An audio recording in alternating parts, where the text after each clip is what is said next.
আসসালামু আলাইকুম। আজ আমরা উপস্থিত হয়েছি আব্দুল গফুর মুন্সি ফাউন্ডেশনের পক্ষ থেকে। আপনারা দেখতে পাচ্ছেন যে দুটি বল আমাদের সামনে।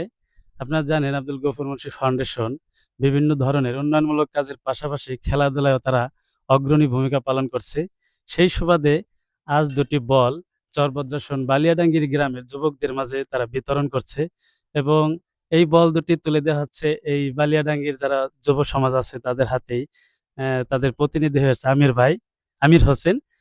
সেই গফুর মুন্সি ফাউন্ডেশনের সাথে যোগাযোগ করে বল দুটো তাকে দেয়া হয়েছে এবং আমি বার কাছে জানতে চাবো আপনি এই ফাউন্ডেশন সম্পর্কে কবে থেকে জানলেন এবং কিভাবে আপনি তাদের সাথে যোগাযোগটা করলেন? যে আমি কয়েক মাস আগেই ভিডিওর মাধ্যমে আর কি জানতে পারছি যে আপনারা বিভিন্ন উন্নয়নমূলক কাজ করে থাকেন, গরিব অসহায়দের সাহায্য সহযোগিতা করে থাকেন। তারই প্রেক্ষিতে আমি আপনাদের পেজে মেসেজ দেই। তার ফলস্বরূপ এখন আমরা বল দুটি পাইছি আর কি। ফাউন্ডেশনে যারা আছে প্রতিষ্ঠাতা জি জি আশরাফ জি মুন্সি, শাহাদাত মুন্সি এদের উদ্দেশ্যে যদি কিছু বলতেন। যে উদ্দেশ্য একটা কথাই বলবো, সবসময় যেন আল্লাহ তালা তাদের তৌফিক দেমন এই সার্বিক সহযোগিতা গরিব দুঃখী মানুষের সাথে সবসময় যেন করে, এতটুকুই আপনার।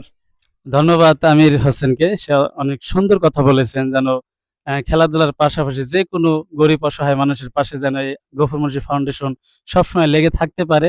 আমরা সেই দোয়া করি আল্লাহ যেন তাদেরকে আরো তৌফিক দেন এই ধরনের উন্নয়নমূলক কাজ করার।